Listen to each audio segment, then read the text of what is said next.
듣보들과 함께 영화를 통해 교양을 넓힙니다. 듣고 보는 듣보 영화. 지금 시작합니다. 네, 안녕하십니까. 저는 오늘 호스트 가지언니입니다. 저는 그 옆에 우정입니다. 네, 저는 도라입니다. 오늘 이렇게 도라하고 우정하고 또 오랜만에 그 녹음을 하게 돼서 굉장히 반갑다는 인사를 하고 시작해보고 싶고요. 제가 맞습니다. 시작부터 여러분에게 질문을 좀 하고 시작할게요. 공격적이시네요. 네, 공격적이에요. 도라, 우정. 네, 너네 외계인이지.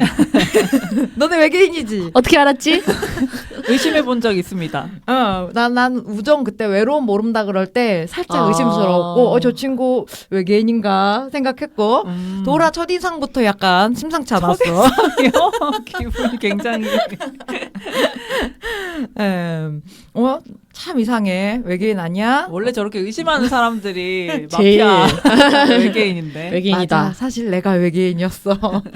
네, 이렇게 시작부터 뭔가 말도 안 되는 주장을 하고 시작해봤는데 오늘의 영화와 또 연관이 있죠. 그래서 오늘의 영화는 한국판 지구를 지켜라를 리메이크한 부고니아이고요. 그래서 제가 여러분들에게 이렇게 갑자기 질문을 확 던져봤습니다. 자, 그러면 제가 이렇게 질문을 드렸지만 여러분들은 혹시 내 주변에 이 사람 진짜 외계인이다 뭐 이렇게 생각된 사람들이 있었는지 좀 궁금한데 우정 어때요? 정말 어려운 질문이고요. 어려웠어요? 네. 어려웠으나 그래도 생각을 해본다면 뭔가 제 동료 중에 수상한 사람이 있어요. 진짜요? 어떻게 수상한가요?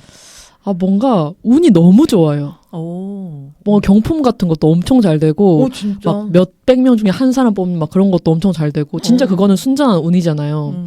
그런 것도 잘 되고 그리고 뭔가 사람이 이렇게 설렁설렁하고 대충 해 이런 타입인데 굉장히 똑똑하고 결과가 좋고. 근데 결과가 좋다라기보다도 뭔가 그 핵심을 잘 파악해요. 엄청 오, 꿰뚫어보는 능력이 통찰력이 있군요. 되게 있고 그리고 뭔가 사람들의 시선을 끄는 뭔가도 있어요. 외계인 맞네. 네. 그러니까 뭔가 자기가 막 뭐 열심히 해서가 아니라 그냥 뭔가 시선을 끄는. 오, 외계인 맞는 것 같아. 그쵸. 의심스럽네. 도라는 혹시 있어요? 저는 뭐 제 주위보다는 일단은 제가 그 한 달 동안 축제를 하고 왔는데 네, 너무 고생했습니다. 축제 현장에서 조명 도둑이 있었어요. 어잉? 저희가 이제 밤에 하는 축제다 보니까 조명을 쓰는 일들이 굉장히 많거든요. 근데 이제 캡션, 여러분들 작품 보면 캡션이 있잖아요. 그 캡션에도 조명이 달려 있어요. 왜냐면 밤에 하기 때문에. 그게 이제 밤 사이에 한 6, 7개가 사라진 거예요. 근데 그런 일이 그 축제 하는 한 달 동안 몇 번에 걸쳐서 발생을 해서 한 전체적으로는 한 20개 정도가 넘게 심하다. 사라졌는데 저희가 야간에 방범분들이 또 계세요. 축제 이제 기간 동안. 근데 그분들이 계속 돌아다녀도 그러니까 잡지를 못하고 결국에는 그 도둑을 잡지 못하고 끝이 난 이 사건이 있었는데 혹시나 그 사람이 외계인은 아닐까. 그럴 수도 있겠다. 함선에 뭔가 필요한 자원이었나? 지구에 불시착해서 재료가 지금 필요해서 훔치고 있는 거야. 왜냐면 방범분들이 물론 그게 2km 구간이라 이제 계속 돌아다니시긴 그치. 어렵고 시간마다 돌아다니시는데 어떤 시간에 쏙 사라져버린 거예요. 그래서 이제 그게 외계인의 소행은 아니었을까 이런 생각을 해봤고. 근데 비싼 조명이에요? 꽤 비싸요. 근데 그러면 경찰 수사하면 안 돼요? 그런 건 아직 아닌가? 그게 이제 또 뭐 이제 기관에서의 그런 문제들로 딱히 그 수사는 신고를 하진 않은 상태인데 그런 일이 있었고 그리고 저는 또 이제 유명한 사람 중에 의심 가는 사람이 있기는 해요. 누구지? 최연우라고 마술. 맞지. 맞아. 물론 그 사람은 호그와트에서 왔다는 이제 그런 의심을 많이 또 받지만 마술사가 아니면 외계인 아닐까요? 그 사람은? 또 동안이야 심지어. 맞아요. 늙지도 않잖아. 맞아. 수상해요. 맞아. 굉장히 수상해. 굉장히 수상하다. 우리가 최현우 씨 의심하고 있다는 거. 근데 재밌는 건 저는 이렇게 정작 질문을 했지만 요즘에는 뭔가 어떤 기행을 해도 누군가 딱히 외계인처럼 보이지 않는 거예요. 그래서 생각을 해봤는데 정말 내가 외계인일까? 스스로 그럴 수도 있어. 옛날에는 그런 생각 많이 했어요? 옛날에? 근데 옛날에는 그러니까 외계인이라기보다는 조금 약간 중2병처럼 세상과 뭔가 다르다, 뭔가 이런 거에 꽂혀있긴 했는데, 근데 저는 진짜 UFO를 본 적이 있다니까요. 오잉? 언제요? 진짜로. 한 6살 때 동생도 같이 봤습니다. 어디서? 저희 집에서 마당에서 놀고 있었는데 갑자기 막 바람이 휘몰아치면서 사방이 어두워지는 거예요. 너무 무서워서 내 동생이 지 혼자 집 문을 닫고 들어가 버렸어요. 문 열어! 지수야 문 열어! 막 하는데 그 와중에 커다란 그 진짜 비행물체 같은 게 저희 집 위로 하늘 위에 계속 머물다가 없어졌어요. 근데 오잉? 저는 그게 꿈인가 생신가 했는데 동생도 그날의 기억을 가지고 있단 말이에요. 그래서 그때 뭔가 내가 잠깐 거기 딸려갔다 왔나? 가끔 그런 생각을 할 때가 있습니다. 네. 소름 돋아요. 근데 진짜로. 주택에 살 때 그랬던 거예요? 네, 그래서 저희 마당에서 진짜 그때 생각하면 동생이 참 배신감이 들기도 하는데 언니를 버리고 홀랑 들어가는 근데 똑같이 기억을 한다는 게 저는 제가 꿈인 줄 알았는데 그래서 내 주변에 진짜 의심된다. 예전에는 막 있었는데 요즘엔 정말 솔직히 별별 사람이 많으니까 그렇다 쳤는데 그래서 저는 외계인의 존재 자체는 믿어요. 누군가가 의심스럽지는 않는데. 그래서 제가 믿고 싶은 음모론은 정부가 외계인의 존재를 숨기고 있다라는 거? 그건 좀 믿고 싶어요. 그럼 정부는 알고 있다고 생각하는 쪽이네요? 정부나 어떤 나사나 이런 쪽에서는 알고 왜 그 외계인 시체를 보관하고 있다 막 이런 얘기 있잖아요. 있죠. 저는 그게 좀 사실이었으면 좋겠어요. 사실이었으면 좋겠어요? 네. 그러니까 정부는 당연히 그러니까 숨기겠죠. 이렇게 사람들이 너무 막 그거가 사실로 밝혀졌을 때 올 파장이나 이런 걸 생각하면은 그렇지만 어딘가에 숨겨져 있으면 좋겠다. 외계인의 시체가. 혹시 여러분들은 저처럼 뭔가 믿고 싶은 음모론 이런 거 혹시 있을까요? 있어요? 보라? 저는 믿고 싶은 거는 약간 그런 거 있죠. 죽은 사람들이 어딘가 다른 세계에서 살고 있을 여긴 음모론은 없죠. 음모론 그치. 없는데 그냥 괜히 그런 생각이 들잖아요. 다른 세계에 살고 있을 것이다. 그리고 진짜로 무지개 넘어 세계가 존재해서 반려동물들이 굉장히 행복하게 살고 있는 그런 세계가 있고 정말로 인간이 죽으면 그 무지개 너머로 가서 만날 수 있으면 좋겠다. 맞아. 그 친구들이 기다리고 있다 그러잖아요. 그런 얘기가 있잖아요. 그래서 그게 진짜면 좋겠다. 이런 생각 정도를 하는 것 같고 그냥 이제 믿는 건 아닌데 정말 궁금한 거는 일루미나티의 존재가 굉장히 궁금해요. 저는 이제 물론 그거에 대해서 정보를 막 제가 많이 아는 건 아니지만 이제 실제로 그건 존재했었던 비밀 결사대라고 정도만 알고 있는데 근데 요즘에도 막 다 그런 거랑 다 결탁이 돼 있다. 되게 유명한 유명인들 포함해서 정치인들이 다 일루미나티에 이제 협력을 하고 있고 그 일루미나티가 외계인의 수장이라는 그런 썰이 있대요. 그래서 이건 도대체 일루미나티는 뭘까? 이런 게 궁금하기는 해요. 맞아. 그게 진짜 되게 커다란 조직이라고는 했어. 위에서 움직이는. 그리고 한때는 어렸을 때는 그 아폴로 11호가 달 착륙하지 않았다라는 음모론이 있었잖아요. 그거 저는 조금 약간 그때 약간 믿을 뻔했었어요. 막 뭐가 뭐 그림자 막 이런 얘기도 했었던 것 같고 막 그리고 그래서. 바람이 너무 깃발이 펄럭일 수 없다 뭐 이런 거부터 시작해서 그게 되게 흥미로웠던 지금 생각하면 흥미로웠던 음모론이네요. 맞아. 우정은 뭔가 눈빛이 전혀 지금 아폴로 아무 그런 일이 있었어? 약간 그런 눈빛.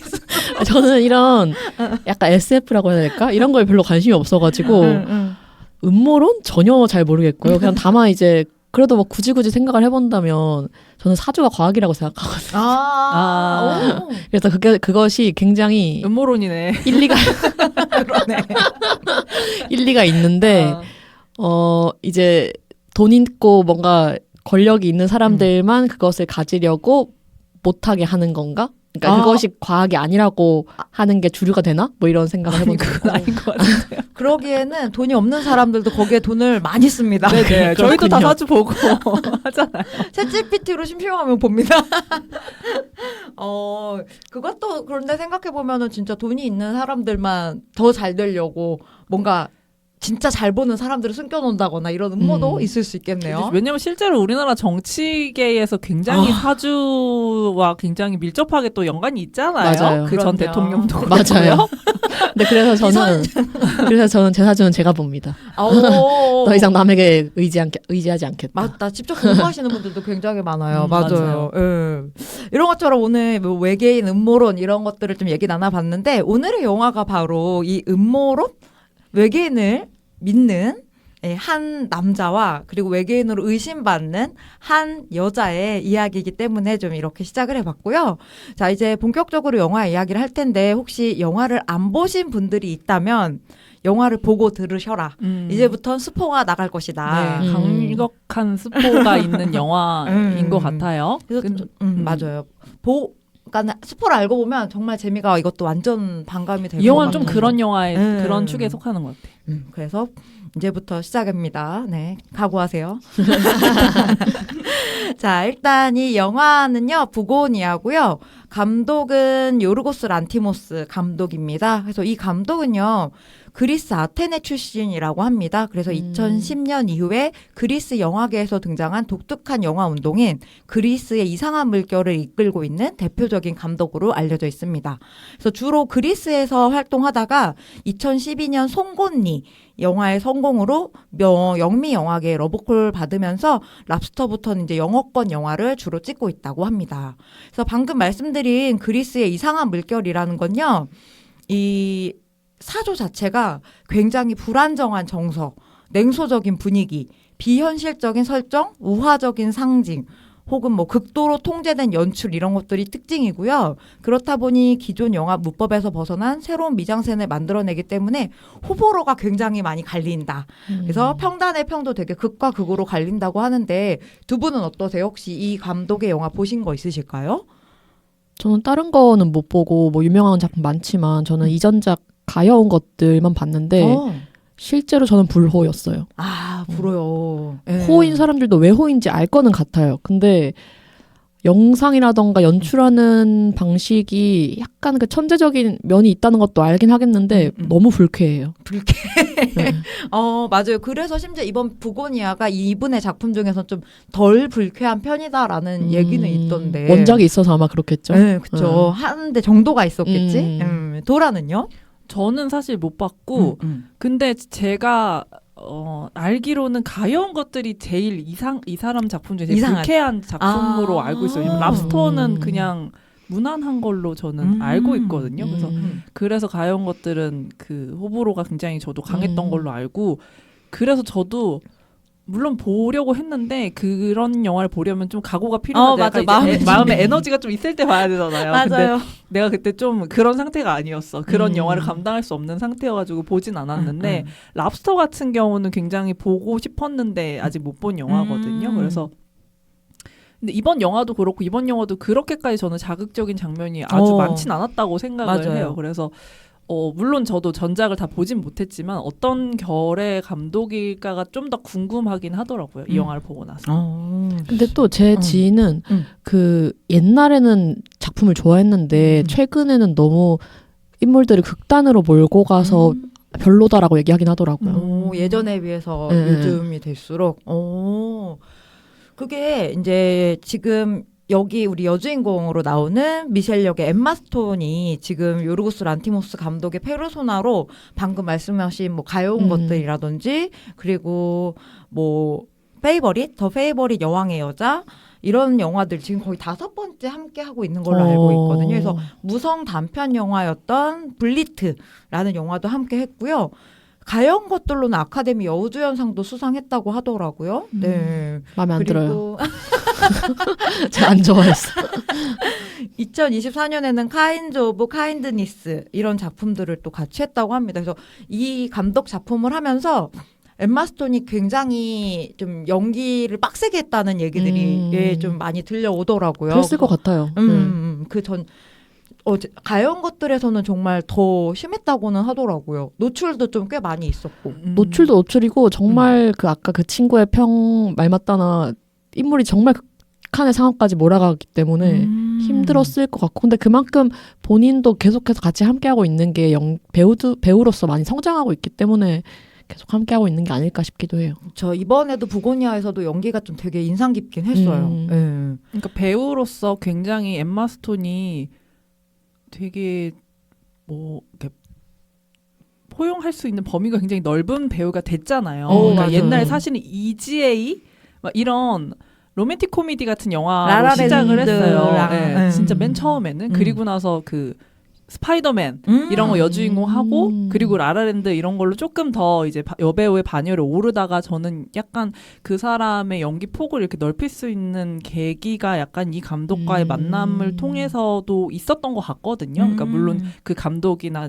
작품의 호불호를 떠나서는 엠마 스톤이 굉장히 배우로서 아주 큰 성장을 할 수 있는 계기가 되고 또 알기로는 뭔가 제작에도 조금 가담을 하는 것 같은데 맞아요. 네, 그런 식으로 좀 이 배우가 할 수 있는 영향력도 굉장히 키워진 것 같기는 해서 두 사람의 만남은 재밌는 것 같기는 해요. 맞아요. 특히 이번 부고니아에서는 삭발투혼까지. 근데 전 있잖아요? 개인적으로 삭발투혼 이런 말이 이상한 게 그게 그냥 여배우가 해서 그런 말이 붙는 것 그치, 같거든요. 그치. 그래서 이건 너무 여배우를 낮게 보는 거 아닌가? 무슨 막 삭발한 게 막 대단한 것도 아니고 막 몇십 킬로 감량 이런 것도 아니잖아. 그냥 머리만 밀면 되는 건데 그냥 여배우기 때문에 외모가 중요한 여배우가 그냥 대머리가 됐다.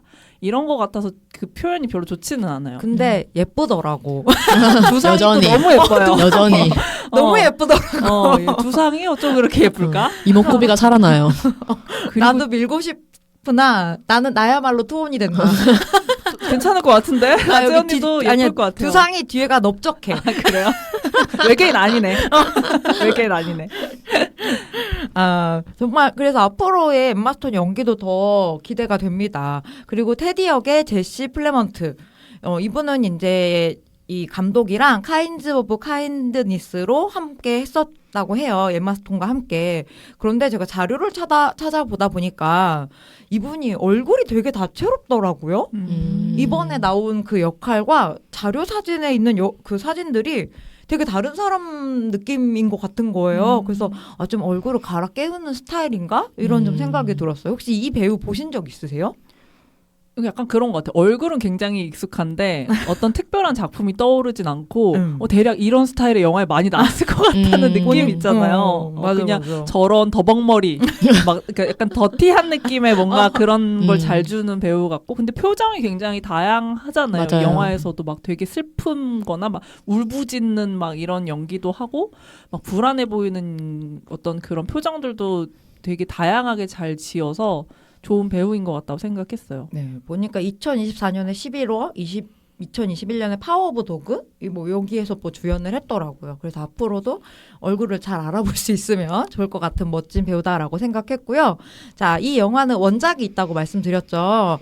2003년 장준환 감독의 데뷔작 신한균, 백윤식 주연의 지구를 지켜라입니다. 그래서 이때 당시에는요, 일단 포스터 자체가 굉장히 우스꽝스럽고, 맞아요. 지구를 지켜라라는 그 뭔가 제목 자체가 좀 유치하다 보니까는 되게 흥행에 실패했다라고 하더라고요. 근데 OTT나 이런 걸 통해서 다시 공개되고, 시네필 사이에선 좀 입소문이 있었던 터라 요즘에는 좀 굉장히 한국사에 한 획을 긋는 영화다로 많이 평가를 받는 것 같습니다. 그래서 이렇게 외국에서도 리메이크가 될 만큼 그래서 이 리메이크는 각본을 월 트레이시라는 각본가가 전체적인 방향성을 잡았다고 하고요.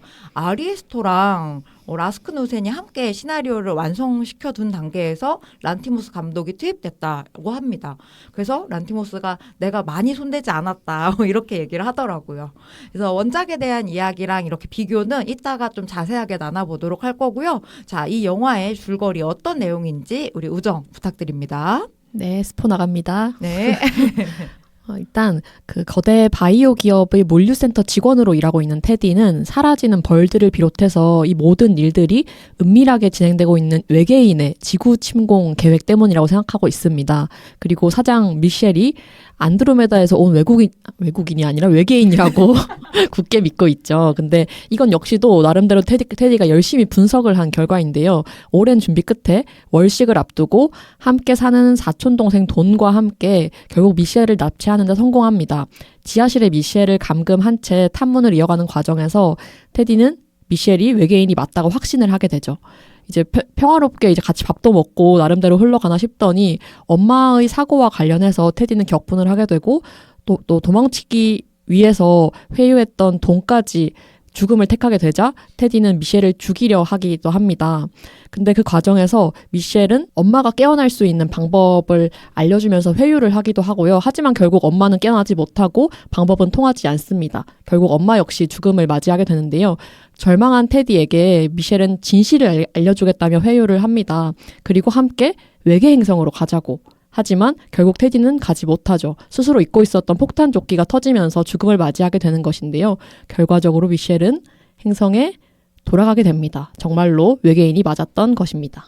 그렇죠. 외계인 중에서도 왕족. 왕이었죠. 네. 황제? 그래서 정말 나름의 파격적인 줄거리를 갖고 있는 영화인데 자 영화 어떻게 보셨는지 궁금합니다. 돌아 어떠셨어요? 저는 이제 원작을 보지 않았고요. 잘하셨어요. 잘한 건가요? 아니 알고 봤으면 반감되니까. 근데 알고 있었어요. 아 진짜. 왜냐면 지구를 지켜라는 너무 유명한 그치, 작품이고 그치. 제가 안 봐도 그게 어떤 내용인지를 너무 이제 유명한 작품이다 보니까 그래서 사실은 너무 아쉬웠어요. 그리고 반대로 그럼 외국인들은 이 영화가 얼마나 신선했을까 하는 생각이 들더라고요. 왜냐하면 지구를 지켜라를 처음 본 우리나라 관객들처럼 완전한 충격을 받지 않았을까? 이런 생각이 좀 들기는 했고 어쨌든 뭐 제가 그 사실을 알고 있어서 바람 빠진 것과 약간 김 빠진 것과는 다르게 영화 자체는 재밌고 흥미롭고 좋았어요. 일단은 미장센 자체가 너무 압도적인 구석이 있잖아요. 그 비주얼적으로 일단 그 엠마 스톤의 얼굴이 그러니까. 와 진짜 그 배우가 갖고 있는 물론 이목구비 자체에서 오는 그 눈이 너무 크니까 너무 맞아요. 기이할 정도로 그리고 크니까 하얀 크림을 또 발라놨어. 네, 얼굴에. 하얀 뭔가 크림을 발라서 더 외계인처럼 보이는데 그러니까 이게 그 이미지 자체가 너무 비인간적이잖아요. 그리고 사실은 미셸도 일종의 그러니까 그냥 인간으로 봤을 때도 소시오패스적이잖아요. 맞아요. 네, 그 사람이 기업 CEO고 어떤 감정이 잘 안 느껴지고 심지어 납치를 당했는데도 굉장히 침착하고 오히려 막 주눅들지 않는 그런 태도 자체에서 오는 정말 비인간적인 저런 이미지 자체가 너무 강렬해서 거기에 약간 압도돼서 본 것 같고 왜냐하면 이 영화에 나오는 어떤 장면이나 장소가 그렇게 다채롭진 않아요. 어쩔 수 없이 집에 감금을 당했기 맞아. 때문에 지하실 그리고 이 집 뭐 아니면 이 집 옆에 뭐 그냥 얘가 양봉을 하는 곳들 약간 이 정도에서 펼쳐지는 정도인데도 그 배우가 주는 힘이 굉장히 큰 걸 차지한 것 같고 그러면서도 이 영화가 갖고 있는 여러 가지 이제 풍자적인 것들이 굉장히 많잖아요. 그러니까 레이어가 굉장히 겹겹이 쌓여서 어떤 계층에 대한 부분이라던가 아니면 기후위기 같은 부분 그리고 뭐 말씀하신 음모론에 대한 부분까지 이렇게 착 쌓여져 있는 이 스토리가 마지막에 풀려서 굉장히 다양한 어떤 감상과 해석을 줄 수 있는 것 자체도 되게 좋았고 그래서 이걸 보고 나서 오히려 또 이제 원작이 다시 보고 싶다. 어떻게 또 달랐을까? 그때랑 그리고 어떤 느낌이 또 다를까? 이런 게 궁금해지기도 하는 영화였습니다. 네, 일단. 좋습니다. 예.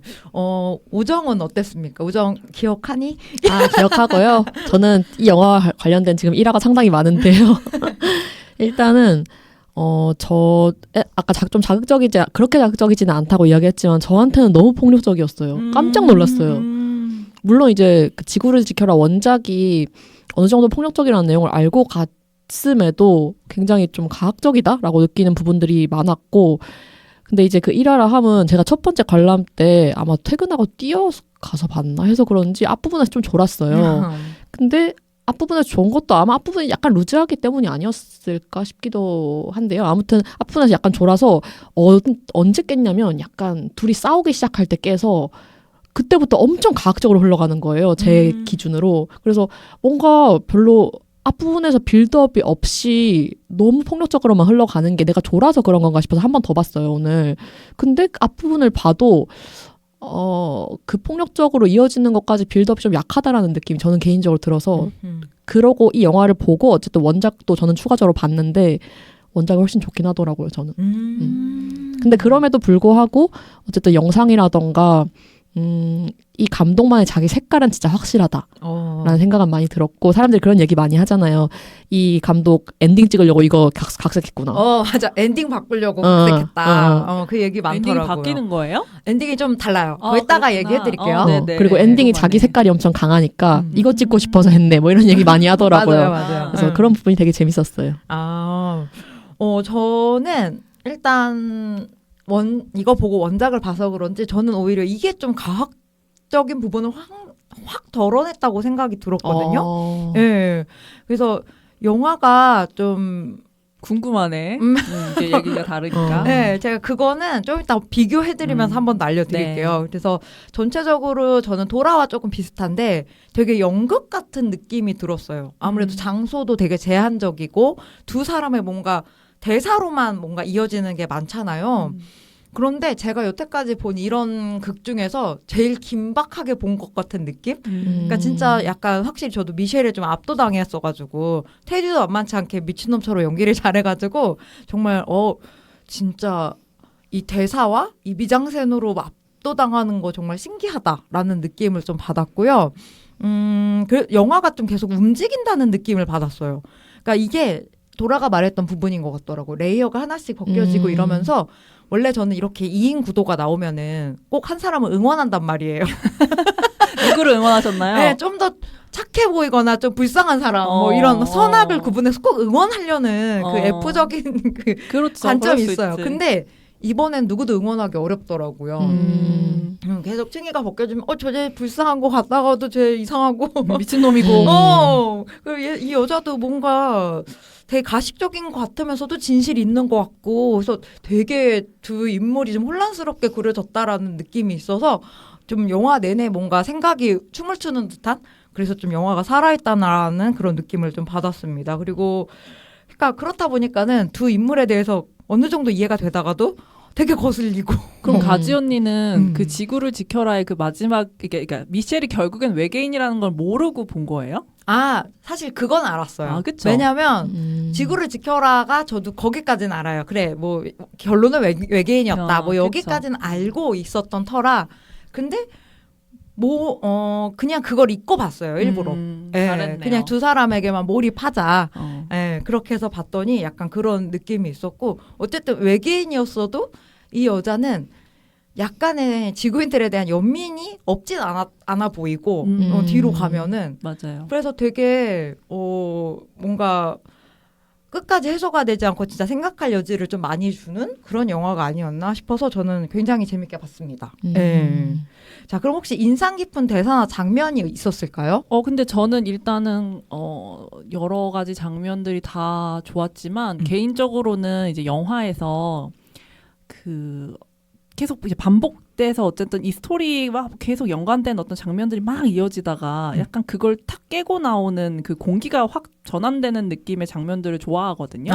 근데 이 영화에서는 물론 이제 그게 이제 마지막이어서 그렇긴 한데 그 우주로 돌아간 미셸이 그 뽁뽁이에 감싸져 있는 그 평평지구 평평지구에 그 뽁뽁이를 퐁 터트려져서 이제 약간 멸망을 시키잖아요, 인류를. 근데 이제 그 장면 다음에 그 시퀀스 있죠. 이제 목욕탕에서 쓰러져 있는 이제 죽어 있는 사람들 여기저기서 교실 막 뭐 아니면 수술실 해변 막 이런 곳에서 이제 그냥 그 뭔가를 하다가 바로 이제 죽음을 당한 이 인간들의 모습이 이제 이 씬들이 그냥 쭉 연속적으로 이제 나열되는 그 장면들이 사실은 제일 좋았고. 맞아. 네, 왜냐면 고양이는 살아있고 강아지는 살아있고 벌도 다 살아있어요. 그러니까 인간만. 맨날 내가 하는 말이 그대로 실현이 됐네? 저 맨날 인간 다 죽어야 돼. 맨날 이런 소리 하다.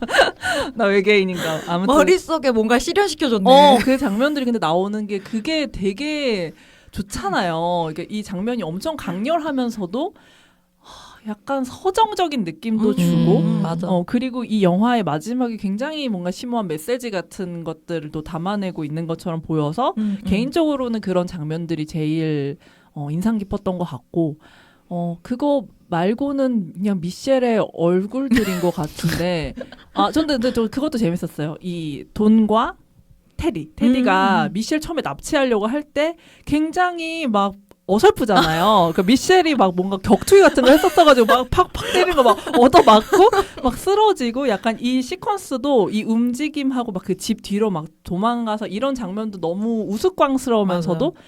재밌고 심지어 제니퍼 애니스톤의 그 마스크를 하고 있어요. 그래서 약간 이런 것들도 너무 약간 되게 유머러스하고 재밌어가지고 그 장면이 또 좋았던 것 같아요. 저도 미셸 납치 장면이 되게 인상 깊었거든요. 그 미셸이 구두를 착착 기다렸다는 듯이 맞아요.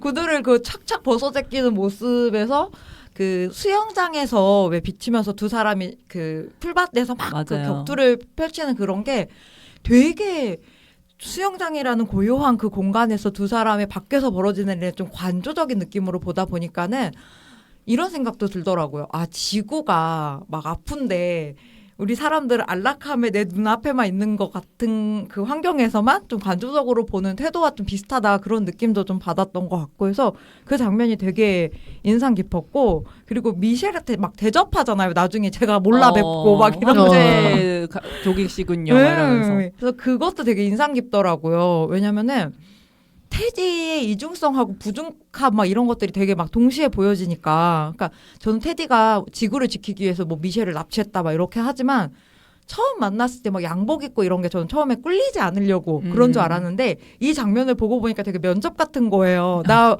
데려가줘. 나 외계 거기에 데려가줘. 약간 그런 느낌. 그래서 결국에는 이 하층민이 살아가기 위해서는 그렇게 위에 있는 사람들에게는 그렇게 좀 굽신거려야 하는 그런 것도 좀 마음이 좀 안타깝고 그런 장면이 그리고 대접하는 음식이 자긴 준비한다고 준비했는데 막 스파게티 그 레토르토 식품이고 막 그렇잖아요. 그래서 되게 그런 거 보면서도 아, 저 사람이 대접할 수 있는 건 저기까지구나 막 약간 혼자 안쓰러움. 나름 치즈케이크도 주려고 꺼내놨었는데. 하지만 먹지 못하였지만 그래서 그런 것들이 조금 저는 눈에 좀 인상 깊었던 것 같아요. 네. 아니, 저는 아까 넘겼던 게 어제 지구를 지켜라도 어제 봐가지고 그 장면들이랑 좀 헷갈려서 그럴 수 순간 있겠다. 그래서 넘겼는데 일단은 지하실에서 벌어지는 장면들은 대부분 저는 너무 폭력적이어가지고 좀 보기 힘들었고 그것보다는 그 경찰이 집에 오는 장면이 있잖아요. 네. 그 시퀀스 거기에서 막 그 원작도 그렇게 비슷하게 흘러가긴 하지만 이렇게 안 보이게 하려고 착착착 하면서 벌어지는 그 쫄깃한 맛이 되게 좋았던 맞아요. 것 같고 그 CCTV 끄고 네, 그런 장면들 그리고 장면보다는 사실 강렬한 사운드들이 엄청 기억에 남긴 해요. 맞아요. 소리가 엄청 크기도 하고 뭐랄까 그 사운드 클래식 사운드들이 되게 기억에 많이 남아있고 저도 그 사람들이 다 죽어있는 그 장면에서 마음이 싹 편안해지는 그런 감정을 그러면서 뭐가 과학적이라는 거야? 그 부분만 그렇잖아요. 편안해졌다. 정말 이상한 사람이네. 역시 외계인이야. 그랬고 그리고 그 외계 행성에서의 엔딩이 아주 마음에 들었어요. 외계 행성에서 그 약간 지금 우정이 하는 말 들으니까 그런 것 같아요. 이게 사운드가 너무 강렬하고 자극적이어서 더 과학적이라고 느낀 것 같아요. 사실 장면으로는 그렇게 보여준 게 많이 없거든요. 그런가? 생각보다. 왜냐면 맞아. 전기 고문하는 장면들도 굉장히 안 보여준 채로 소리로만 처리를 했어요. 그래서 나는 그게 너무 다행이라고 생각하면서 봤거든요. 왜냐면 그 장면은 보여주고 얘가 고통을 겪는 그걸 보여주면 나도 고통스럽잖아. 근데 그걸 거의 사운드로만 처리를 했거든요. 맞아. 그래서 약간 그래서 더 그 부분이 자극적이라고 느낀 거 아닐까 하는 생각이 들어요. 왜냐면 저도 안 봤지만 지구를 지켜라는 그냥 보여주는 걸로 알고 있거든요. 맞아요. 제가 지금 원작과 비교를 좀 하면서 얘기하려고 그랬는데 원작이 훨씬 잔인하지 않았어요, 우정? 봤으면? 물파스. 그래, 물파스. 여기는 크림 발라주잖아. 물파스 얼마나 따뜻한 눈을 칠하고. 그거 외국인이 맛봐야 되는데. 그거. 그리고 그 세포에 직접 닿아야 된다면 발등을 떼수건으로 깔고 빡 문지른 다음에 물파스를 그거 얼마나 아파요. 과학적이잖아. 이 사람. 그렇긴 한데 저는 오히려 그 예를 들어서 때밀이 밀고 그 물파스 하는 장면에서는 저거는 정말 한국적이다. 그래서 감탄하면서 보느라 막 과학적이라는 느낌을 당신은 이 사람 더 과학적인 걸 즐기는 사람이야. 오해예요. 그 아픔 오히려 아는 사람이잖아. 우리 알잖아. 저거 얼마나 따끔따끔하고 아플지. 근데 그러면 오히려 제가 착각했지만 부고니아를 보고 지구를 지켜라를 봐서 지구를 지켜라가 별로 안 잔인하다고 생각했을 수도 있겠다는 생각은 들어요. 그럴 수도 있죠. 왜냐면 고문하는 장면이라던가 이런 것들이 훨씬 더 많이 나오거든요. 그렇구나. 네, 그럴 네. 것 같아. 왜냐면 그 십자가에 손을 박아요. 맞지. 엄청 다니는구나. 나는 그래서 거기서 뭐야 더 잔인하네. 나 그냥 하면서 봤는데. 그걸 좋아하네. 그냥 여자여서 더 그렇게 느낀 거 아니야? 그런가 보다. 미셸은 여성이잖아요. 그런가 보다. 이거 맞아요. 성별 바꾼 것도 굉장히 재밌죠. 맞아요. 각색하면서. 그거 진짜 잘한 것 같아요. 저도 처음엔 사실은 지구를 지켜라를 리메이크 하면서 그 역할을 여자가 됐다라는 얘기를 들었었거든요. 이 영화가 개봉하기 한참 전에. 엠마 스톤인지 모르고. 엠마 스톤이라고 한 거 알았어. 아. 그래서 여성으로 바뀐다는 걸 듣고 이거는 좀 이상하지 않나? 왜냐면 지금 너무 현실에서 여성들이 받고 있는 어떤 맞아요. 폭력적인 부분이 있는데 이 CEO를 굳이 여성으로 설정해서 여성한테 폭력을 가한다고? 약간 고문을 가한다고? 이게 너무 이상한 거예요. 근데 영화를 보고 나서는 너무 그게 납득이 약간 오히려 됐던 게 이게 왜 그 아까도 말했던 것처럼 그 이제 예를 들면은 폭력을 행사하는 이제 지배자로서의 남성과 폭력을 이제 받는 이제 피지배자로서의 여성의 구도가 아니에요. 이 영화가. 미셸이 굉장히 위에 있고 무덤덤하고 냉철하고 이제 감정이 저희 드러내지 않는 입장에서 CEO인데 이 테디는 훨씬 그 밑에 있는 애기도 하고 그래서 이게 이렇게 바뀌어져 있는 데다가 저 영화에서 그걸 되게 잘 쓴 게 화학적 거세를 하는 거까지 넣었잖아 일부러 모든 그런 부분에서의 약간 불편한 부분 같은 초장에 거 아예. 잡아. 그래서 그거 좀 웃기긴 했어. 약간 저거 너무 일부러 장치다. 설정했는데 장치인데 현명하네. 뭐 뒤에 나올 말 없애게 해줬네. 이런 걸 하고 그걸 했다고 했을 때 미셸이 굉장히 안타깝게 이렇게 보는 것도 너무 웃긴 거야. 그래서 약간 그런 걸 설정을 좀 잘했다는 생각은 했어요. 맞아요. 그러니까 남성 그 백윤식 강사장에서 이제 미셸 여성으로 바뀌면서 그런 장치들이 추가된 게 되게 재밌었던 것 같아요. 그리고 그 밖에도 지구를 지켜라는 되게 재기발랄함이 포인트, 매력 포인트예요. 되게 B급 코미디 감성으로 뭔가 전체적으로 배우들의 연기 톤이라든지 그게 이런 감정들이 되게 격하게 표현이 됩니다. 그래서 근데 부고니아는 반면에 굉장히 감정이나 이런 것들 최대한 배제하고 냉소적이게 연출을 했다는 게 되게 두 포인트가 다르고 아까 전에 우정이 잠깐 얘기했는데 형사나 이 경찰의 방문 이것도 지구를 지켜라는 신하균을 쫓는 그 주인공 병구를 쫓는 형사들이 계속 등장하고 그들의 뭔가 스토리도 좀 비중을 차지합니다. 예. 근데 여기서는 더 이 인물들을 확 더 줄이고 뺐죠. 예, 병구를 괴롭히는 뭐 일진이라든지 이런 것들을 싹 다 빼고 그냥 경찰 한 명만 투입하고 해서 정말 그 두 사람에게만 집중하게 만든 것 같아요. 그리고 여성에서 남성으로 납치자가 바뀌면서 하나 재밌는 포인트가 강 사장이 이제 외계인이라는 그 소스를 줄 때 미셸도 그렇고 용변 얘기가 나오잖아요. 강 사장은 소변을 5분을 넘게 봐요. 5분 동안 싸요? 그러니까 그 부분이 사람이 저렇게까지 오래 이상한 부분이 소변을 볼 수 있나 했는데 반대로 미셸은 안 보는 걸로. 요런 것도 좀 차별성이 있었던 것 같아요. 그리고 원작은 초반부터 약간 외계인 티가 좀 나요. 예를 들어서 막 택시에서 맨 첫 장면에 택시에서 막 술에 취해서 내리는데 약간 외계어 같은 게 들려요. 그런 설정들이 조금씩 있어요. 힌트를 살짝 주는군요. 근데 그 시대 그 영화는 힌트를 줬어도 몰랐을 것 같아요. 맞아. 충격적이었을 것 같아요. 너무 센세이셔널했을 것 같고 맞아요. 저는 원작 진짜 좋았어요. 훨씬 부고니아보다. 그러니까 부고니아도 괜찮은데 가혹적이어서 좋아했네. 아니에요. 그렇지 않습니다, 여러분. 그렇지 않고 원작 얘기 조금 더 해주세요. 원작 뭔가 그 한국 당시의 그 사회적 분위기나 사회적 메시지를 굉장히 똑똑하게 잘 꼽았다라는 생각이 많이 들었어요. 맞아요. 그때 당시를 생각한다면 그 화학 회사에서 벌어진 산재 같은 문제도 그렇고 산업 현장에서 벌어진 노동자 착취 그리고 8, 90년대 노동운동 이런 배경까지 아우르고 거기에다가 그 학교 안에서의 어떤 교사들에 의한 학생 인권 침해라고 해야 될까 이런 것들과 뭐 학교 폭력과 이런 게 해외 정서랑은 또 다른 완전히 한국적인 메시지를 담고 있어서 그래서 오히려 각색하는 과정에서 제가 느끼기에 좀 얕아진 것 같다는 생각이 들어요. 그러니까 지금도 부고니아에서도 메시지가 있긴 한데 지금의 메시지는 약간 자본주의, 계급 거대 기득권 좀 이런 느낌으로 읽힌다면 이 원작은 훨씬 더 현실적으로 읽혀요. 제가 느끼기에는. 맞아요. 그러니까 지금 우정이 말한 부분이 원작에서 그 병규, 신하균이 맡은 병구가 겪은 일들이에요. 그래서 아버지가 광부셨죠?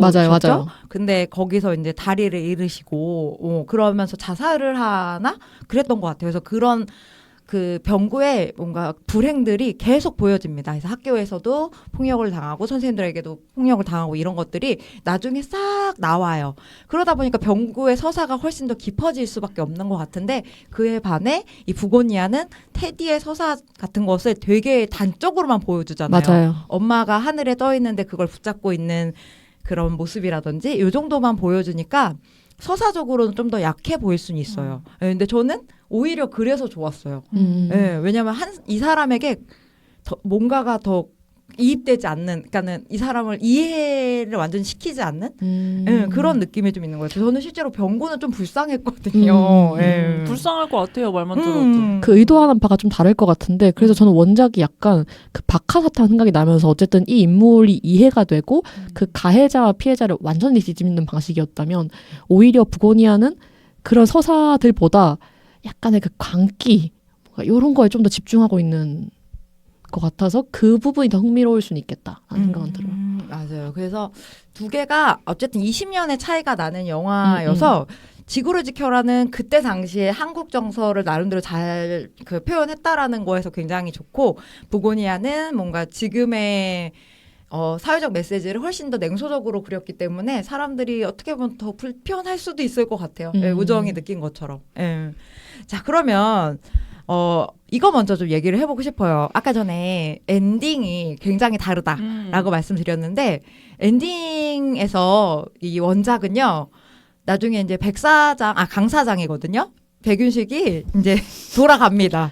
끝끝내 돌아가서 처음부터 되게 일관되게 되게 감정적이거든요. 너 내가 누군지 알아? 막 이러면서. 맞아요. 강사장. 넌 날 이길 수 없어. 막 이러면서 되게 오지명인가? 진짜 그래요. 진짜 근데. 근데 진짜 이렇게 알 것 같아요. 감정적으로 반응을 하고 막 진짜 발버둥을 쳐요. 막 살아내려고. 그래서 지구에 그 우주에 올라가서도 그 자기 신하가 잘 돌아왔어 이렇게 앉는데 신하를 접해면서 야 여태까지 나 안 구하고 뭐 했어? 막 이러면서 화를 내는구나. 굉장히 막 뭐라고 해요. 그래서 신하가 아니 머리를 미셔가지고 막 이러면서 진짜 한국적이다. 맞아요. 개저씨잖아, 개저씨. 네, 되게 개저씨 같이 나와서 하는데 그리고 표본 얘기도 거기서 나오기는 해요. 근데 지구를 지켜라에서는 표본이 되게 많이 남았다. 뭐 4천 몇 개가 남았다. 실험체가 얘기를 하고 엄마뿐만 아니라 신하균 그 병구도 표본이었어요. 그래서 그 두 사람이 이렇게 삭제를 되는데 그렇게 표본이 남았음에도 뭔가 그 강사장이 열받아서 지구를 폭파시켜 버립니다. 그러니까 되게 그 장면이 이 사람이 지구에 대한 연민이나 뭐나 이런 것보다는 그냥 지가 열받아가지고 개인의 약간 그 감정이 빡쳐서 네, 제가 봤을 땐 그런 느낌이고 지구 자체가 폭발해요 그냥. 폭발해요? 네. 그렇구나. 네, 지구가 터져버립니다 엔딩이. 네. 맞아. 하지만 부고니아에서는 지구에서 사람만 싹 빠지죠. 그렇죠. 그래서 이 엔딩이 좀 어땠는지 두 분 모두 좋았다고 했는데 이 바뀐 엔딩이 좀 어땠는지 좀 궁금해요. 이렇게 제가 얘기 드린 부분. 우정은 두 개 다 봤으니까. 일단 아까도 얘기했듯이 사람만 사라지는 거 너무 좋았고요. 그런 점에서 그런 기후위기의 맥락과 어떤 인류의 멸종 같은 맥락을 되게 잘 다뤘다고 생각하는데 왜 부고니아가 나에게 덜 와닿았을까 생각해보니 그 기후위기에 대한 서사가 저한테 너무 익숙해가지고 별로 임팩트를 못 줬을 수는 있겠다라는 생각은 들어요. 그럴 수 있겠다. 그런 부분에서 원작을 훨씬 더 지금에 맞게 잘 각색했겠다는 생각은 드네요. 좋습니다. 도라는 지구가 완전히 폭발하는 지구 폭발 엔딩과 지금 알았네요. 그렇게 다르구나. 네. 그게 저는 그냥 똑같을 거라고 생각했어요. 왜냐하면 그냥 외계인인 것도 똑같고 이제 그 실패하는 거잖아요. 병구랑 병구랑 테디는 실패하고 죽는 거잖아요. 그죠? 맞아요. 병구도 죽습니다. 그래서 약간 그래서 결말이 그냥 똑같다 생각했는데 좀 다르군요. 디테일한 부분에서. 그래서 저는 개인적으로는 듣기로는 지구를 지켜라는 좀 더 이제 개인의 어떤 포커싱. 서사에 포커싱이 음. 돼 있는 것 같고 그 부고니아는 조금 더 큰 관점에서 이 영화를 다룬 것 같다는 생각이 들어요. 왜냐하면 이 영화에서 제가 이제 굳이 또 안 본 지구를 지켜라랑 뭔가 다른 점이 있다면 지구를 지켜라에서는 정말로 병구 개인이 지구를 지킬 수 있을 것처럼 나오는 것 같거든요.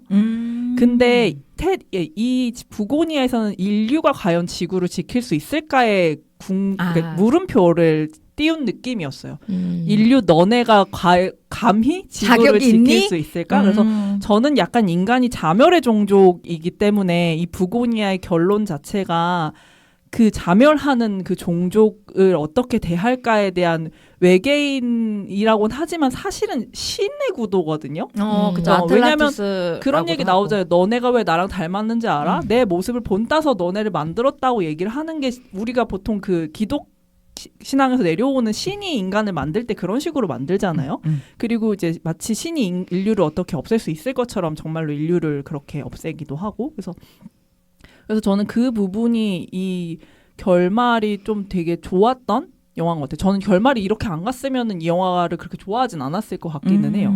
그래서 저는 좋았습니다, 엔딩. 근데 엔딩이 되게 다른 것 중에 또 하나가 지구를 지켜라에는 부고니아에 없는 부분이 있는데 인류가 얼마나 악한지에 대해서 굉장히 다큐적인 방식으로 설명이 들어가는 부분이 후반부에 있어요. 그래서 막 나치, 그 유대인 학살, 뭐 전쟁, 폭력 뭐 맞아, 이런 맞아. 장면들이 실제 장면들이 차차차차차 등장하면서 인류 너네 뭐 이렇게 악하니 어쩌고저쩌고 이런 식의 나레이션이 막 들어가면서 막 그런 장면이 있거든요. 그래서 그 후반부 지구를 지켜라의 후반부는 굉장히 N적으로 약간 개연성이 없이 파바박 흘러가긴 하지만 기본적으로 인류는 악하다라는 그런 전제를 가지고 그런 논리 업춤이 펼쳐지는 것 같아요.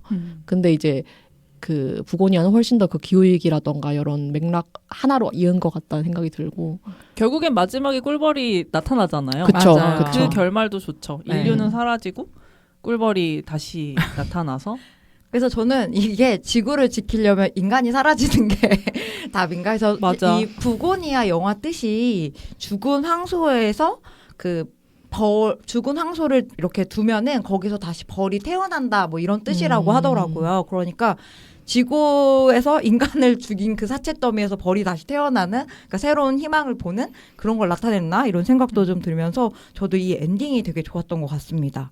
자, 그러면 이제 영화 속 캐릭터에 대해서 좀 이야기를 나눠보고 싶습니다.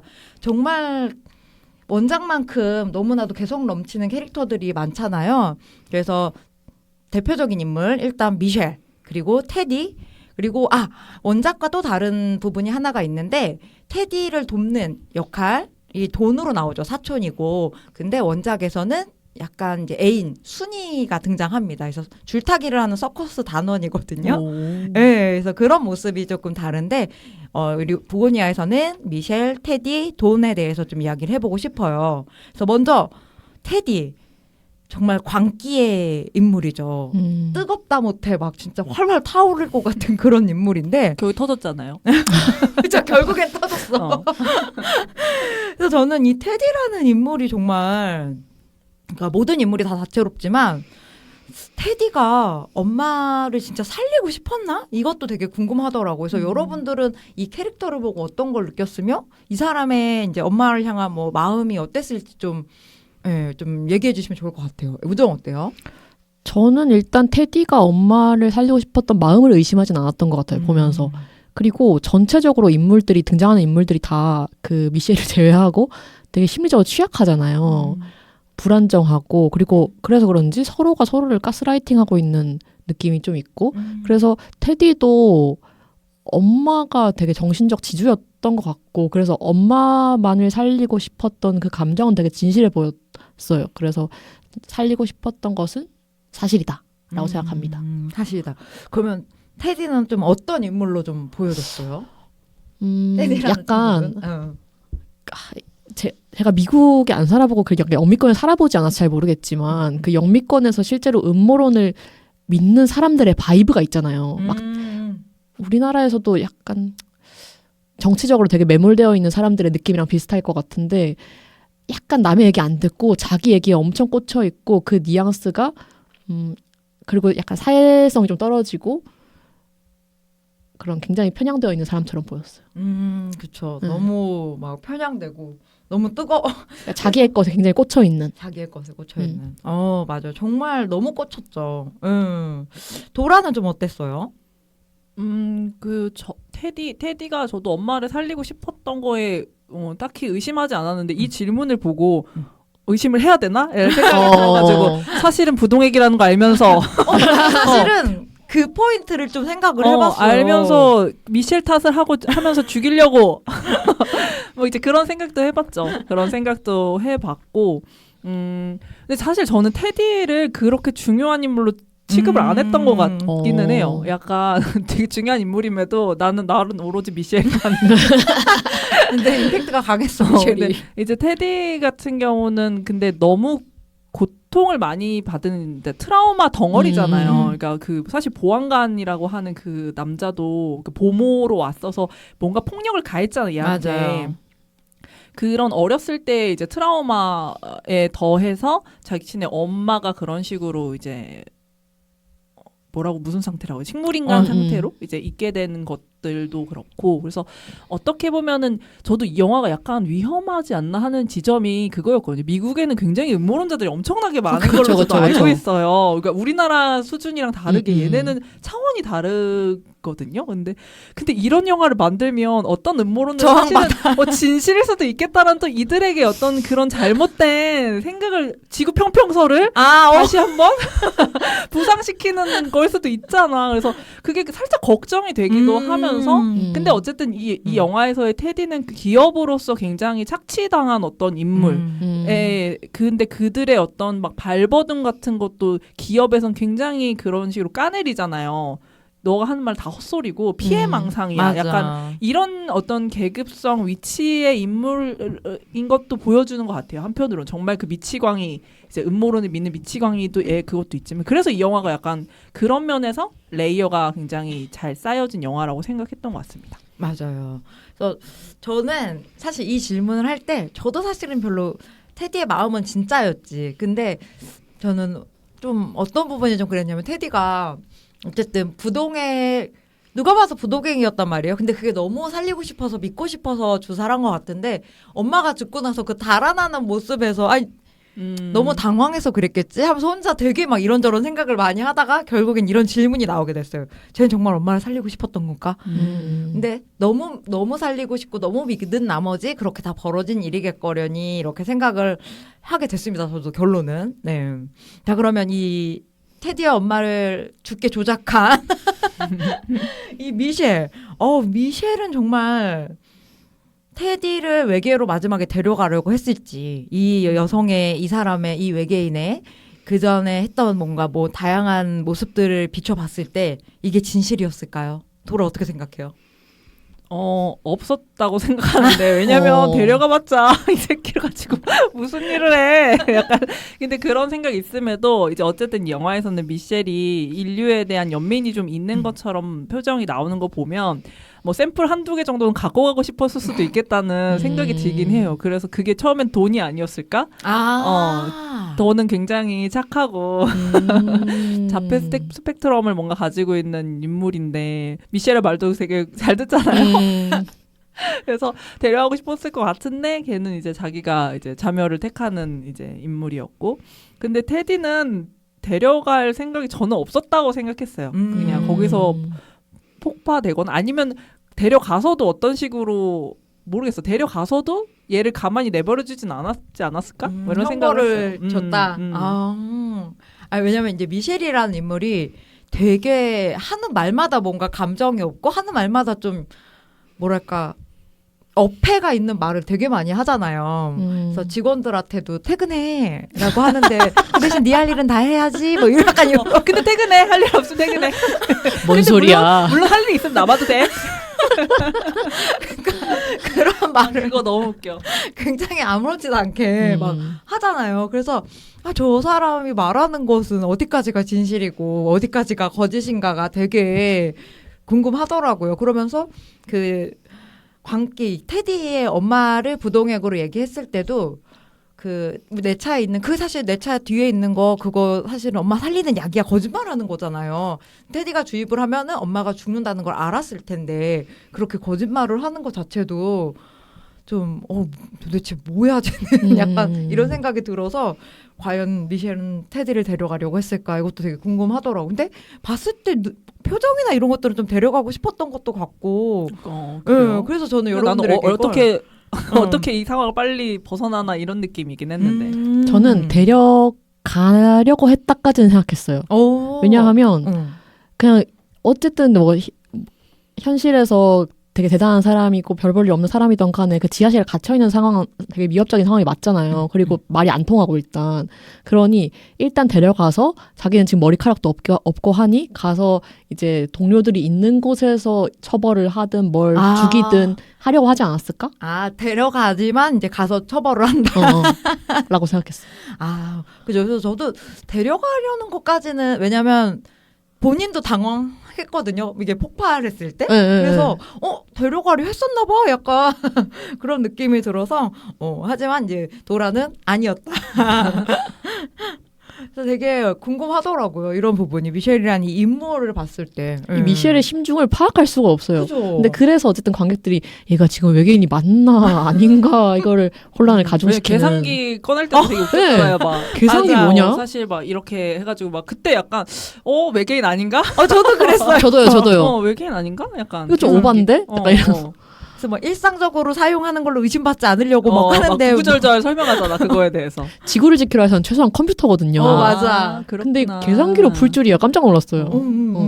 그래서 반전이 혹시 이 부분에서 미셸이 아닌가? 약간 그런 생각은 하긴 했어. 그래서 되게 정말 아리송한 인물이었고 마지막으로 이제 테디를 돕는 사촌 돈이 나오는데 저는 이 테디와 돈의 관계가 또 어떤 관계인지 마냥 테디가 돈을 보살핀다기보다는 어떤 좀 착취하는 느낌도 있고 그래서 좀 이 둘의 관계는 어떻게 보시는지도 궁금했어요. 우정 어땠어요? 저는 아까 얘기했던 것처럼 그런 어떤 심리적 지배를 통해서 착취하는 관계라고 생각하긴 했는데 근데 그러면서도 가족으로서 또 서로 그러니까 테디 역시도 의지했던 부분은 분명히 있었을 것 같아요. 그렇죠. 도라는 어때요? 저는 이 관계에 대해서 특별히 또 생각 안 했고 왜냐면 이건 그냥 영화적으로 그냥 존재하는 어떤 그냥 두 인물이 존재를 해야 되고 협조를 해야 되는 부분에서 왜냐면 얘네들의 전사가 전혀 안 나오기 때문에 맞아. 그리고 추측할 만한 것도 없어요. 딱히 이 두 사람은 사촌 동생인데 둘이 왜 살게 됐는지 막 이런 것도 없기 때문에 그냥 제가 이 영화에서 느낀 거는 그냥 돈이라는 인물을 좀 잘 그런 식으로 뭐 이제 조력자인데 마음이 굉장히 약한 어떤 조력자로서의 돈을 그러니까 그 캐릭터를 만들고 싶어서 만들었고 이 둘 사이의 관계는 그냥 그러니까 엉성한 거죠. 여기는 그렇게 저는 디테일하게 여기를 뭔가 짰다기보다는 그냥 사촌 동생이기 때문에 둘이 그냥 서로 어떤 애착 관계가 있고 그런데 우정이 말한 것처럼 어쩐 좀 가스라이팅 같은 걸 좀 하고 그래서 화학적 거세까지 하게 되고 근데 이 인물은 어쨌든 이제 좀 기본적인 사람보다는 이제 자폐적인 성향이 강한 인물이기 때문에 약간 그래서 그냥 돈이라는 캐릭터를 쓰고 싶었구나 정도로만 생각했어요. 그래서 왜 돈이라는 캐릭터를 쓰고 싶었는지 그 부분도 좀 궁금한 거예요. 그래서 그리고 원작과 다르게 원작에서는 순이는 죽임을 당하거든요. 강 사장에게. 근데 돈은 자살을 택하잖아요. 그래서 그 부분을 바꾼 이유는 뭘까도 좀 궁금해지더라고요. 그래서 저는 그 두 사람이 되게 극과 극을 보여준다면 돈은 좀 진짜 약간 그래도 진짜 외계인이 데려가고 싶을 만큼 펫을 삼고 싶은 귀엽고 순수한 약간 그런 결정체가 아니었나 약간 그런 느낌으로 좀 생각을 했습니다. 근데 원작에서는 순이가 되게 독특한 캐릭터긴 해요. 맞아요. 되게 착취당하고 있는 상황임에도 굉장히 자기 줏대가 있고 주도적으로 중간에 뛰쳐나가요. 강해요 뭔가. 그래서 돈이랑은 완전히 좀 다른 인물. 네, 맞아요. 굉장히 주도적이고 신하균은 결정적일 때 다 구해줘요. 맞아요. 그 제가 지금까지 느끼는 거는 이제 부고니아에서는 훨씬 더 이제 집중을 포커싱을 확 시킨 것 같은 느낌이 들어요. 여기 뭔가 맞아요. 인물이 훨씬 다양하고 서사도 굉장히 다양한 지구를 지켜라는 그게 좀 있는 것 같고 확실히 그 부분. 그리고 미셸을 누구를 죽이는 거를 아예 안 넣으려고 했던 것 같아요. 부고니아에서. 미셸은 아무도 죽이지 않잖아요. 영화에서. 사실 엄마도 다 테디가 죽인 거고. 그치, 직접적으로 저는 죽인 건. 죽이고 테디도 스스로 그 폭탄 때문에 죽은 거고. 이래서 그거를 일부러 그렇게 설정한 것 같다는 생각이 드네요. 그러네요. 강 사장은 다 죽이거든요. 그니까. 성질을 개저 씌워가지고. 엄청나게. 개저씨 외계. 네, 세셔요, 아주.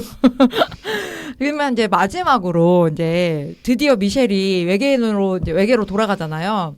저 정말 궁금했던 거, 이거 개인적인 너무 호기심. 외계인은 왜 그런 옷을 입고 있었을까요? 그게 거기에 이제 트렌드인가 보죠? 외계 트렌드. 뭔가 왜 짜임에 FW. 왜 이렇게 털실 짠 거를 입고 있었는지가 너무 궁금한 거야. 근데 그게 찾아도 잘 안 나오더라고요. 그런 왜 그런, 의미라든지 의상을 택했는지가. 그래서 이거 란티모스 감독한테 뭐 편지 써야 돼 어떻게 편지라 써봐. 너무 궁금한 거야. 혹시 예상해 보신 거 있어요, 그죠? 예상한 건 없는데 일단은 원작에서 원작은 어때요? 원작에서 정말 이상해요. 약간 고려 시대가 사극 같은 옷을 입고 있거든요. 약간 신라 시대 느낌. 네, 옛날. 그래서 굉장히 동양적인 그 사극의 막 망토 같은 거랑 막 그런 걸 입고 있어. 되게 이상해요. 그리고 그렇구나. 뭘도 쓰고 있어요? 모자도? 네, 제가 시대를 잘 몰라서 이렇게 어느 시대라고 얘기하기는 어렵겠는데 어쨌든 그 사극에 볼 법한 복장들을 많이 하고 있어가지고 그런 막 털 북실북실하고 이런 느낌을 내려고 했나? 플러스 어쨌든 그 외계 행성에는 동물도 없고 뭐 이렇게 가죽으로 취할 만한 게 없으니까 털실로 짰나? 요즘 아무래도 뜨개가 유행이니까 트렌드에 맞춰서. 저는 그게 약간 벌집 모양 같다는 느낌은 생각했어요. 그 뜨개의 모양이 그냥 약간 그리고 둥실둥실한 게 꿀벌 같은 느낌이 있잖아. 맞아, 맞네, 그래서 맞네. 그냥 괜히 생각해 보면은 요게 이제 벌집과 뭔가 이렇게 뚱실뚱실한 꿀벌을 뭔가 이미지화 했나 이런 생각은 했습니다. 굉장히 와닿았어요. 네. 그 뭐지? 감독한테 이제 꿀벌 맞나요? 벌집 맞나요? 시네필. GV 때 막 쏘들어가지고 GV 빌런으로 등장해서 모두가 궁금할 수 있어. 그래서 굉장히 마지막 그 포인트에서 너무나도 궁금해가지고 근데 저 도라의 말에 조금 어느 정도 지금 좀 넘어갔어. 감사합니다. 좋습니다. 저의 호기심을. 그 지문에 관련된 건 아니지만 그 우리 단톡방에서도 얘기했는데 그 외계 행성에서의 그 씬의 비주얼이 마음에 드셨다면 지금 서울 독립영화제에서 하고 있는 스포일리아라는 작품을 한번 보셔도 좋을 것 같아요. 거기서도 약간 그런 비주얼인가요? 외계 행성 같은 느낌이 나오는데 느낌이 되게 저는 비슷했어요. 질감이 비슷하진 않거든요. 근데 느낌이 비슷해요. 지금 하고 있어요? 정식 상영을 한 건, 개봉을 한 건 아니고 그 서울 독립영화제의 섹션으로 아마 구성이 되어 있을 거예요. 근데 끝나면 보긴 어렵겠지만 잘 만든 작품이라 또 어디서든 초청이 될 것 같긴 해요. 어느 나라 영화인가요? 한국입니다. 와, 궁금하네요. 한국에서 네. 만든 약간 외계 영화면은 또 기회가 되면 정말 꼭 한번 보도록 하겠습니다. 자, 그러면 이제 마지막 마무리를 해볼 건데요. 정말 생뚱맞은 질문일 수 있어요. 지구를 지키기 위해 우리가 진짜 해야 할 일은 우리 사실 우정 이 부분은 또 얘기를 잘해줄 수 있을 것 같은데 진절머리 나나요? 진절머리 나죠. 아니, 지구를 지키기 위해서는 일단 기후위기를 멈춰야죠. 근데 멈출 생각이 전혀 없어 보이고요. 이 세상은. 그리고 기후위기는 이미 올해에 1.5도를 넘었다는 얘기도 하거든요, 사실은. 그러니까 그 1.5도를 넘기지 않게 하는 게 전 세계의 약속인데 평균 기온으로는 안 넘었지만 올해만 기준으로 했을 때 1.5도를 찍었어요. 그래서 굉장히 지금 빠르게 올라가고 있고 그래서 평균 기온으로 했을 때 한 1.4도 정도 왔다고 이야기하거든요. 근데 이거를 당장 끝낸다라는 말은 이제 불가능한 말이고 그 경제 시스템을 바꿔야 됩니다. 이 자본주의를 박살내야 돼요. 진짜 답이 인간만이 떠나야 되는. 사실 제가 조카 태어나고 나서부터 이거에 대해서 더 많이 관심을 가질 수밖에 없더라고요. 새로운 세대가 또 태어났으니까. 네, 그래서 나는 깨까닥 지금 누구마다 깨까닥 해도 되지만 우리 애기는 안 된단 말이야. 그런 마음이 좀 생겨나서 그런 결말을 보고 났어도 아이들이 이렇게 죽어 있는 그런 장면들도 있었잖아요. 학교 맞아요. 우리나라 학교 같은 곳이 나왔죠. 맞아. 교실. 학교도 나오고 놀이터 같은 데도 나온 것 같은데. 그래서 그 음. 장면에서는 좀 마음이 되게 울컥하긴 했어요. 예, 그래서 이런 질문을 살짝 넣어봤어요. 우리 지구를 지키기 위해서 나부터라도 나 텀블러라도 쓰고 배달 음식 먹지 말고 그걸로 안 사실 이런 됩니다. 더 센 거 정치를 바꿔야 돼요. 다시 맞. 얼마 전에 그 인스타 스토리에 그 여성환경연대 스토리에 그거 봤었는데 직원들한테 환경을 위해 뭘 하고 계신가요? 그랬는데 어떤 직원분이 환경운동을 하고 있습니다. 이렇게 대답을 하더라고요. 그러면 되나요? 저분이었거든요. 네, 바로 저예요. 정말 기발했어요. 환경을 위해서 환경운동을 하면 되는구나. 모두 함께해요. 가입시켜줘. 아유, 감사합니다. 저희 이렇게 오늘, 영화, 지구를 지켜라를 리메이크한 부고니아를 가지고 다양한 이야기 나눠봤는데요. 정말, 과학적이라고 생각하는 포인트가 굉장히 다르구나라는 것도 많이 느꼈고. 네, 또 이렇게 지구에 대해서 얘기도 하고, 인간을 보는 것들, 그 영화를 보는 것이 다 다르다라는 것도 또 오늘도 많이 느낀 것 같고요. 듣보영화 인스타그램 아이디입니다. db.movies db.movies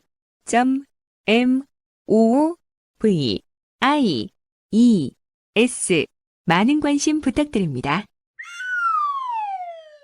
자, 우리 다음 주 영화는 어떤 영화죠? 다음 주 영화는 부고니아와는 굉장히 또 다른 느낌의 영화 유니에게로 찾아오도록 하겠습니다. 와. 네, 자, 그럼 우리 다음 주에 만나요. 안녕! 안녕.